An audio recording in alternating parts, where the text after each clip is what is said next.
Good morning. A bunch of folks asked me to make one of these a day in the life videos to talk about how I do time management in the day, how I structure the routine to maximize productivity. So here we go. The day starts now after about 6 to 8 hours of sleep. Now there's periods in my life where I do sprints where I'll pull all-nighters, work crazy hours and so on, but regularly I try to get 6 to 8 hours of sleep plus the mythical, epic 30-minute power nap. I think sleep, diet, and exercise are essential for productivity. Just under, I would say, passion and whatever the heck you need to do to be happy and keep every single day low stress. I might give a shout out to a few products that sponsor the podcast for no reason except that I love using them, and that's why we agreed for them to sponsor the podcast. So click their links in the description to support the videos I make. I'm really fortunate to have way more sponsors than I need, so I get to choose only the ones I really love.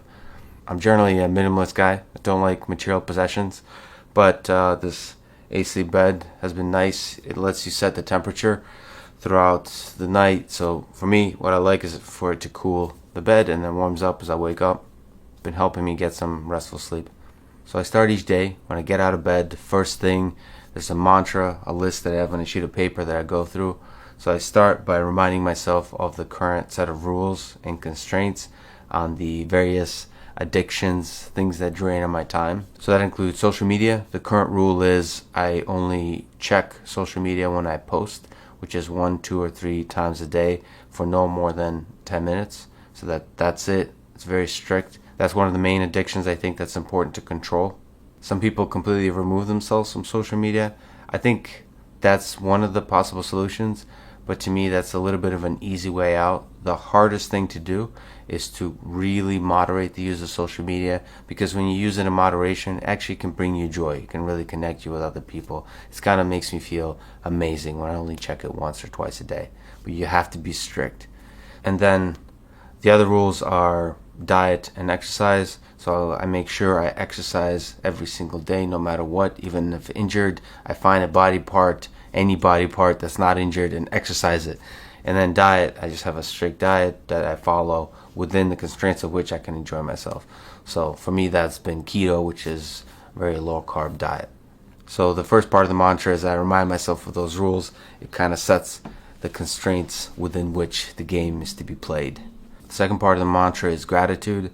I visualize and meditate on the idea that I might die today, at any moment today. So I kind of try to accept the notion that today is my last day on this earth. And it's mostly just a breathe in and out and a pause and a meditation on the fact that it's freaking amazing that I'm alive, that life is amazing. Third is I list out loud, by the way. Unless I'm with somebody, then it's in my head. But I list a set of goals for the next 5 years, a set of goals that I have, and these are ambitious, big goals that I would like to achieve in the next 5 years. Fourth is I list more near-term goals. For me, that's by the end of 2020, I want to do these kinds of things. They're just out of reach, but achievable. So if I really work my ass off, and with a bit of luck, I can get it done. I mean, that really starts to get me amped up. Like, let's get to work. Fifth part of the mantra, zooming in even further, I actually focus in on the day. I visualize going through the rest of the day, all the things I think I need to get done. This is really quick, but I literally visualize myself like in a game of Sims, like on fast forward, running around, getting all this stuff done successfully. Like, I visualize both the struggle of it, I visualize the hardest part of the day that I have on my to-do list and getting them done, crushing it, but really sort of focusing on the timing of it, the beat of the day, and getting it all done. Just like a game of Sims, except for the part where when you're cooking, you set yourself on fire and you run around. I miss Sims. I miss video games in general. Finally, I go through a set of principles that I strive to live up to as a man.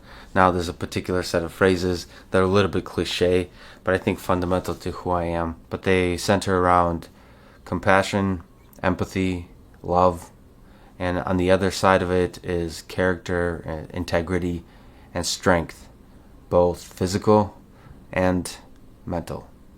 So today's a little bit different because I'm also making this video. I don't like it. It's uncomfortable. It's a distraction. It takes away from my focus, but I'm going to get the job done. I said I'm going to do it. I'll do it. So I'm going to do the mantra now, and next thing, hit hard the deepest work of the day for 4 hours, a 4-hour session that I'll probably film behind the desk. Alright, so I did the mantra, then I drank about 1 liter of water, went to the bathroom, made a coffee, and now ready to hit the day hard with a 4-hour session of deep work. Focused on a single thing, no interruptions. If interesting ideas come into my head to try to trick me into pulling on the thread of that idea, I gently set it aside, write it down in a Google Doc to address later, so I bring my mind gently back to the focus of the task. Because ideas keep coming, but you really want to focus on the task. So the only interruptions that are allowed is water, coffee, bathroom, and I try to minimize those. Usually try to be just once in that 4-hour session. I stop the timer when I take that break, but I don't do anything during that break like social media or any of that stuff. It's really my mind is still focused on the task at hand and hitting it hard when I return to the desk. The desk, by the way, is a standing desk. They don't sponsor anything, but I still love them. It's autonomous. You should check it out. Pretty inexpensive. Sometimes I sit, sometimes I stand. I'm not wearing a suit. I sometimes wear a suit, especially when I'm going to film. I wear a suit when I go outside. I just enjoy the way I feel when I wear a suit. But at home, I'm wearing a t-shirt and jeans. Right now, I'm not wearing any pants. Just kidding. I'm wearing jeans. But you wouldn't know it if I didn't, which is the magic of the internet. If people are interested, I can do a separate video on my setup. I optimize the heck out of everything. But my first love, my home, is the Kinesis keyboard. It's this weird ergonomic keyboard that's probably way too expensive, but I still love it. I'm surrounded by things I love. And Emacs editor, although I use a lot of modern IDEs. Like today I'm working on TensorFlow Lite on a Samsung Galaxy S20, doing some deep learning on the smartphone. There's a bunch of tricky undocumented things that I'm trying to accomplish. I'm not looking forward to it because it's going to be just a lot of debugging and trying to figure out obscure things. But that's the hardest part of the day. That's the hardest thing on my to-do list. That's what I'm going to focus on. No distractions. That's what this 4-hour session is about.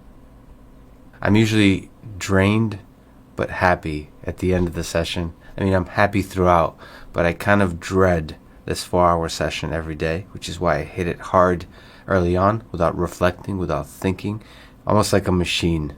I just get the job done. That's the way I think about it, and I feel good afterwards, but I don't want to do it, and I do it anyway. So here we go. I'll see you on the other end of the 4 hours. Alright, the 4-hour session is done. I did not get as much done as I wanted, but it's nevertheless a big success because I just grinded it out. Zero thoughts about anything else. Only took a single bathroom and water break, so it took about 4 hours and 10 minutes. Next up, I'm going to do a little bit of social media now, which I need to post a podcast conversation with David Eagleman, brilliant neuroscientist. So I'm just going to post that, check the comments from the previous day, trying to keep the whole experience under 5 minutes and definitely under 10 minutes. And after that, like I do every single day, no exception, is guitar or piano or music. Usually these days it's been guitar. In the human world, I'm currently single, but in the music world, I'm in an open relationship with this beautiful guitar.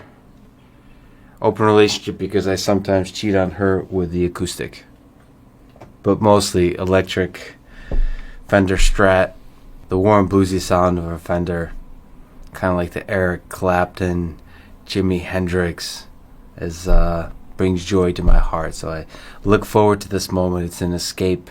It just makes me happy, like a lot of things do, but this is kind of a private moment of joy. And after that is about an hour and a half to 2 hours of a private set of moments of suffering, aka exercise. So here we go. Social media, guitar. Keep the social media under 10 minutes, no exceptions. And the guitar, sometimes I'll let it slip, but usually just 20 minutes. Alright, got the social media and the guitar done. Actually, there was a bunch of moments where it just brought a smile to my face. both the hilarity and the love. I always really appreciate it.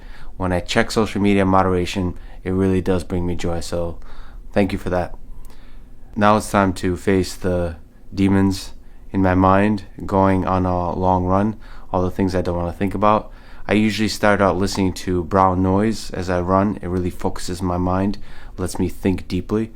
And then about 2-3 miles into the run, when I start feeling a little better, I'll switch to listening to an audiobook. I'm currently listening to The Rise and Fall of the Third Reich. Recommend it highly. Great book. Rough, but important for our times.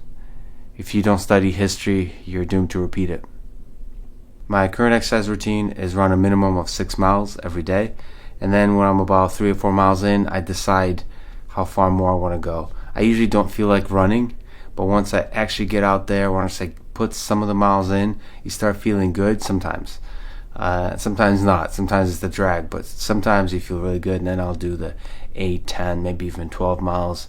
My hope one day is I'll just keep running and do an ultra marathon just on a whim. Now for the usual 6 to 7 mile run, it should take about an hour, and afterwards I do a short but intense session of body weight exercises. After the whole crazy push-up, pull-up, squat challenge that I did, I now do the David Goggins inspired nickel and dime workout that he talks about. So every single minute you do 5 pull-ups and 10 push-ups, minute on a minute, and usually it kicks my ass to do about 15 to 20 minutes of that. That's enough.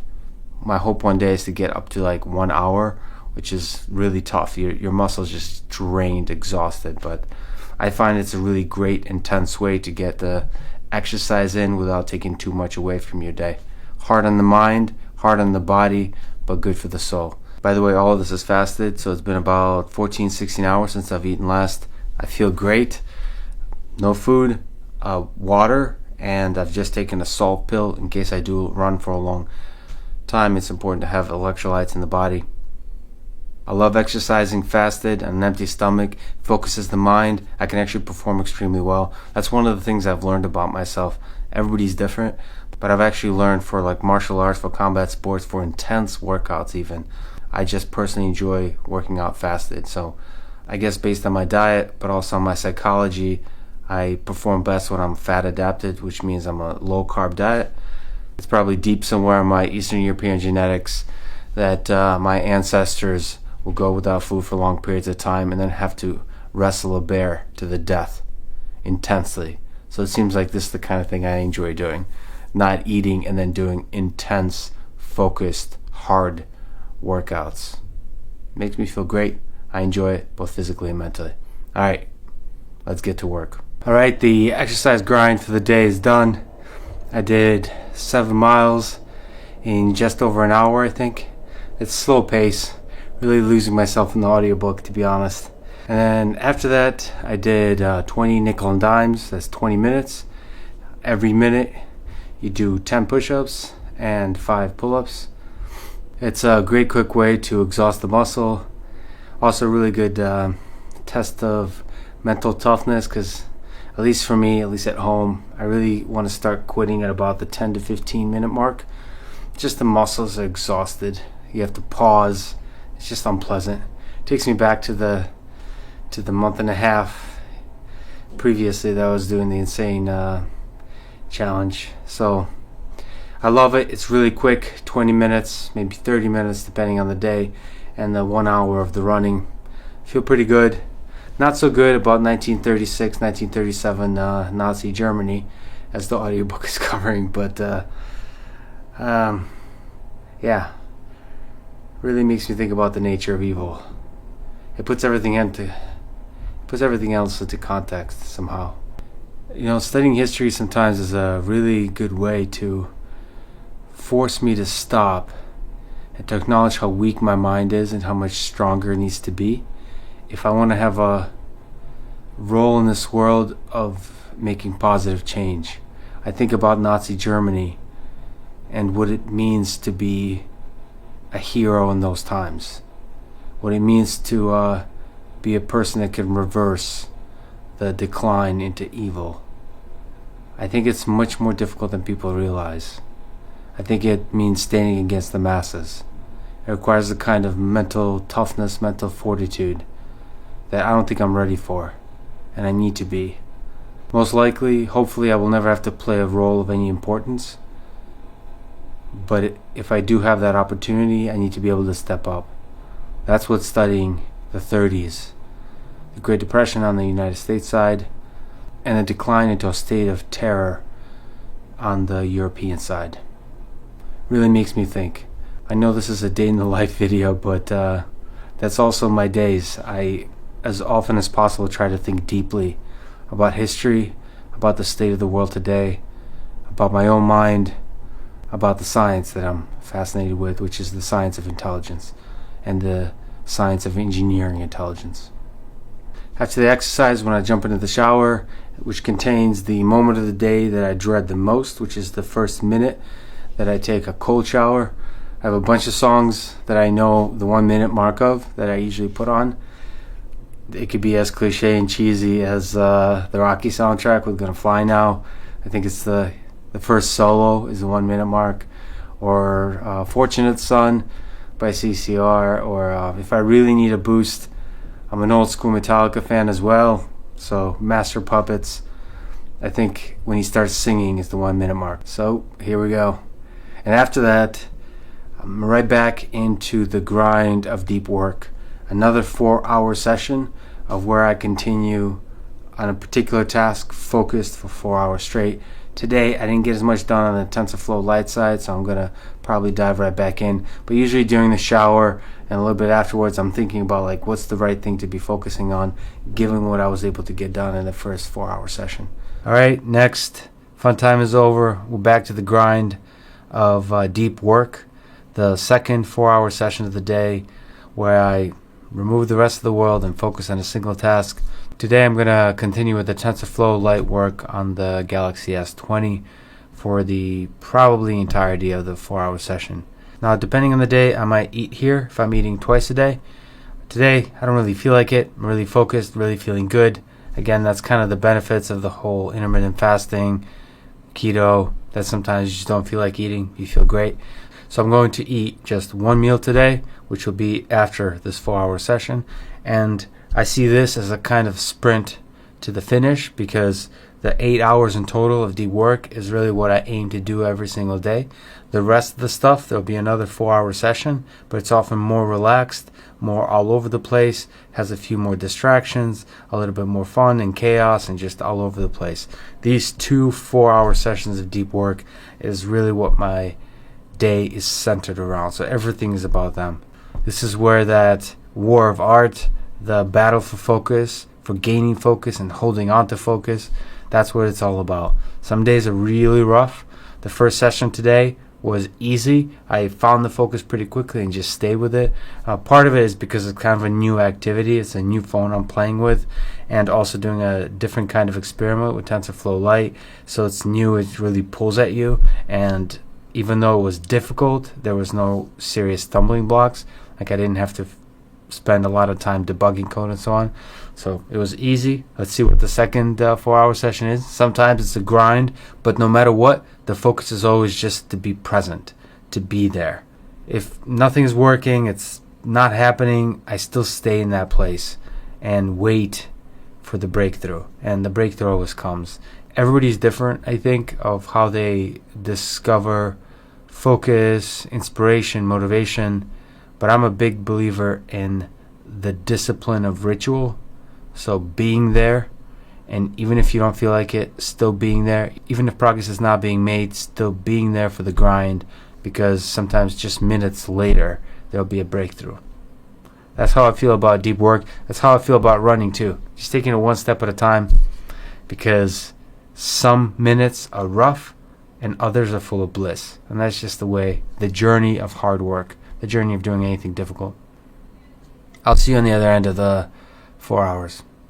Now the 2 big battles of the day are done. The 2 4-hour sessions of deep work. Time to break the fast. I break the fast with Athletic Greens, a sponsor of the podcast, but actually an amazing thing that I love, whether they're a sponsor or not. It covers all the bases that I need with the kind of restricted keto diet that I have. It has all the things that a multivitamin has, but a ton of other nutrients as well. I don't know what it looks like to you, but it's actually pretty delicious. I look forward to it. And it just makes me feel good.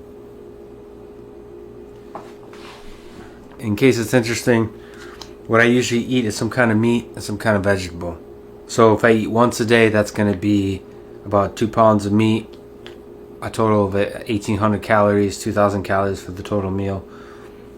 If I'm not being very fancy, it's going to be ground beef. Like this is grass-fed, organic, 85%, so 15% fat ground beef. In terms of keto, it results in a good macro breakdown. In terms of taste, I just like it. In terms of cooking, it's also easier because it's just the right amount of fat. When it's mixed with the vegetables, it creates a non-sticky pan situation where I don't have to add any oil. It just mixes nicely and results in flavorful veggies. So veggies, my favorite go-to is probably cauliflower.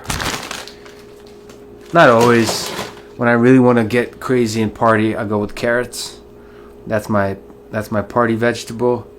My ground floor, the place I return to often, my home, is cauliflower. Hate broccoli though. Love cauliflower and hate broccoli. You know, in this politically divisive world, we have to pick our sides. My side is with cauliflower against broccoli.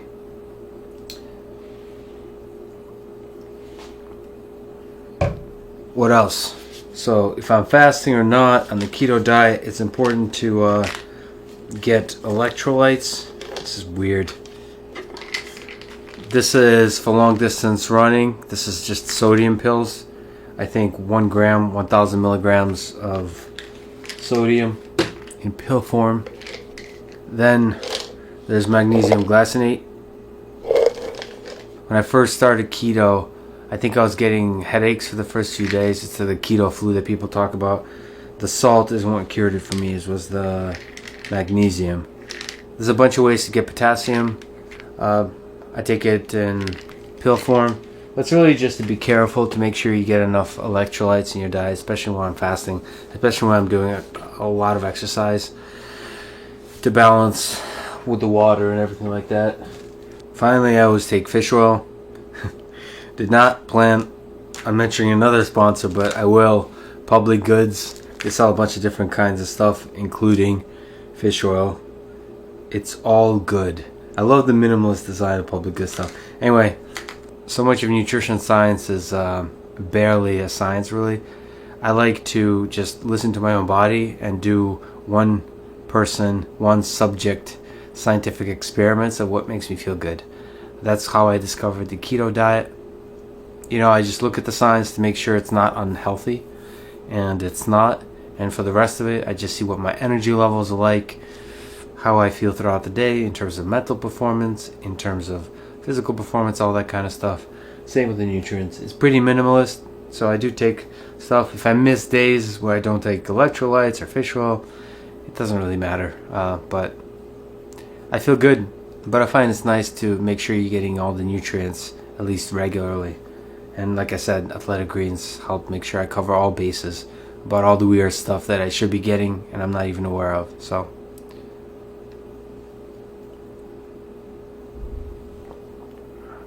this might be the first and only video I'll ever make in the kitchen. I kind of feel like this is one of those chef shows where I should be yelling at somebody about their mediocre performance in the kitchen.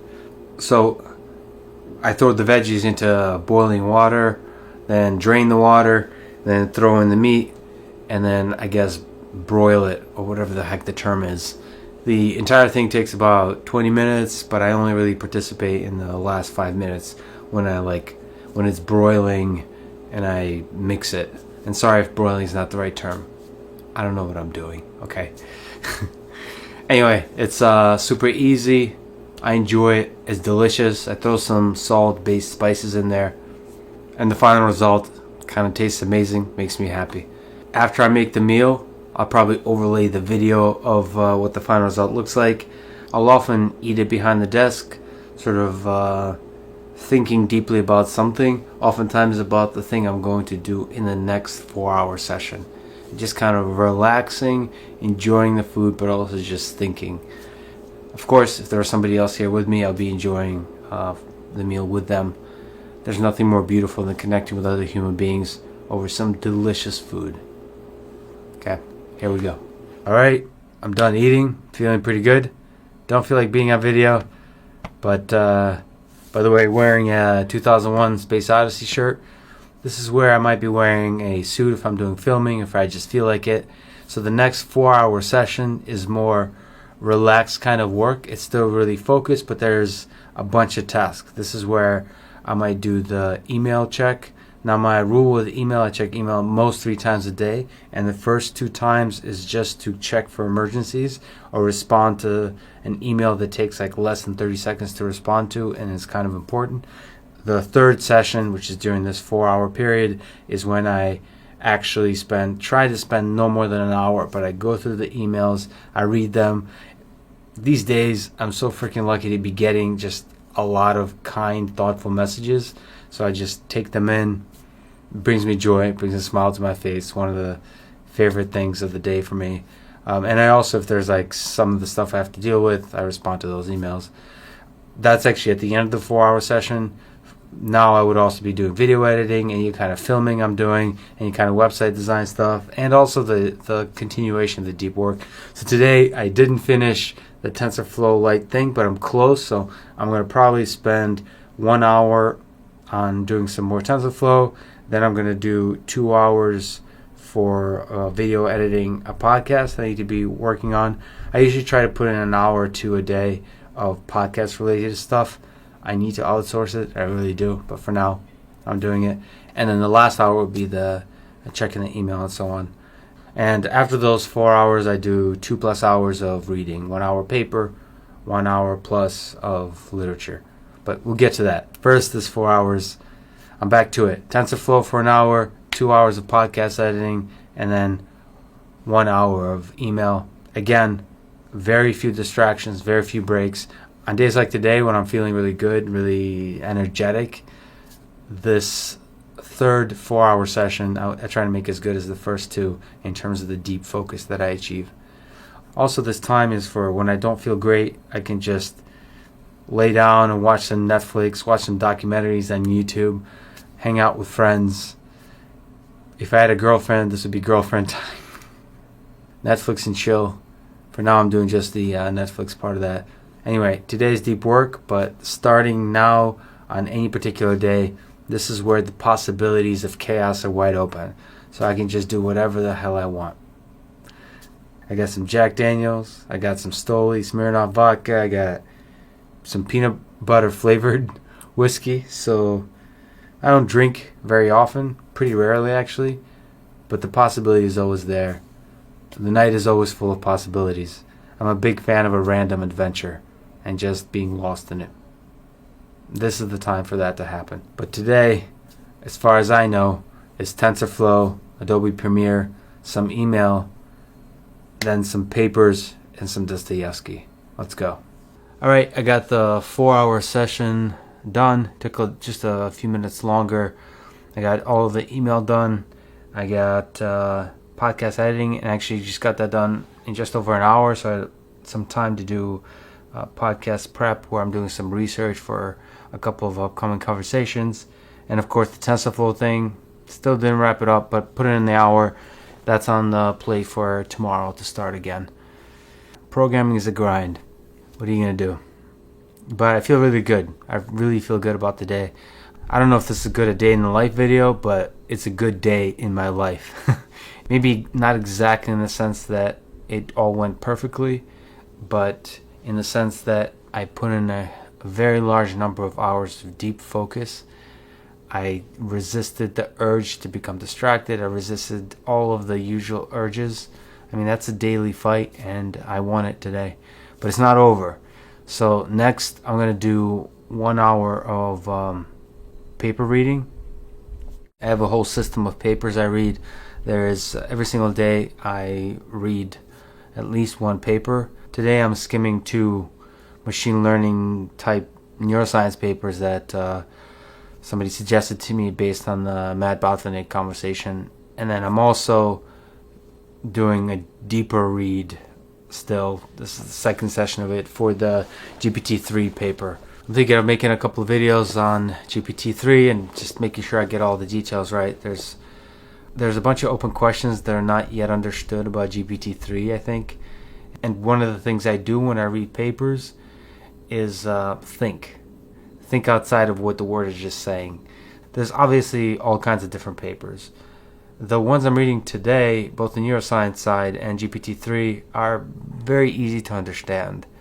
And it's more like a canvas on which you can project your ideas. So you're taking in the approach, the different architecture, the results, understanding the different plots, the intuitions, like the different perspectives and the results, but all of that is like very literary.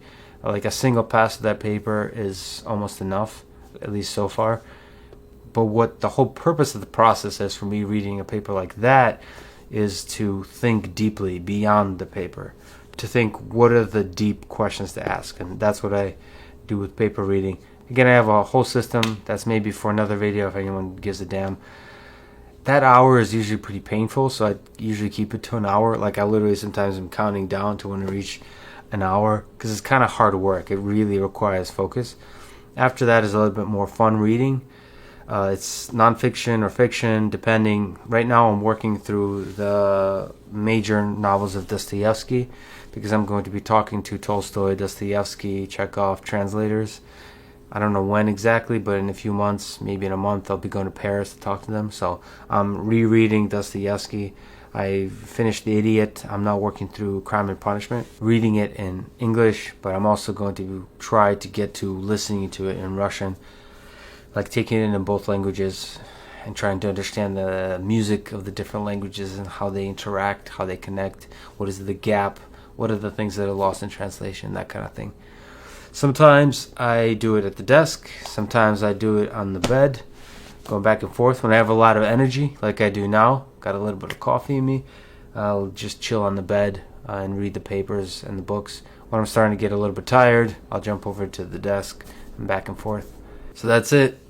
I think I'll wrap up the day in the life video here, because I'll do the 1 hour paper reading and then the 1 hour Dostoevsky, and after that jump into bed and drift into sleep while continuing to read the Dostoevsky. But actually, after the hour of literature reading, I always take a pause and do the part of the mantra that I do in the morning that's gratitude.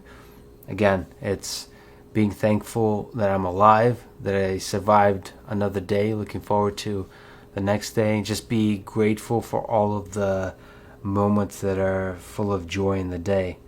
I mean, just even filming this silly thing, it's like fun. There's a piece of technology that somehow is capturing this that other people might watch, and then there's like a microphone. I mean, just the entirety of the technology, everything is magical. Everything is magical. Reminding myself of that doesn't take much effort, but just taking a break, taking a pause, just breathing, and just saying, damn, it's good to be alive. Because I won't always be alive. The ride ends too quickly. So it's an opportunity, a moment to appreciate the entirety of it. I hope this video is interesting or useful to somebody. I value a few things in this world. One of them is hard work, and I try to live by that every day. And the other, as I often, always, maybe too much talk about, is love and compassion towards other people. So with those two things, it's one hell of a good life. So I hope that comes through the way I live my day, this silly video. And if you enjoy it, subscribe, support the kind folks that for some crazy reason want to sponsor the podcast that I make. The podcast just brings me a lot of joy, especially the people I get to meet, the people I get to talk to on the podcast, but also the community of people who listen to podcasts. I'm a huge fan of podcasts myself, so this is just a big gift to be a part of that. And the sponsors support that whole effort, and they create awesome stuff. So I get to enjoy and share my love for the awesome stuff they create, and as a byproduct of that, they enable me to have enough food and shelter to continue doing these podcasts, which is fundamentally a side gig for me to the main dream, the main effort that I'm still quietly putting in the hours on. Again, thanks for watching, and in your own life, make sure you work hard and put a little bit of love out there in the world.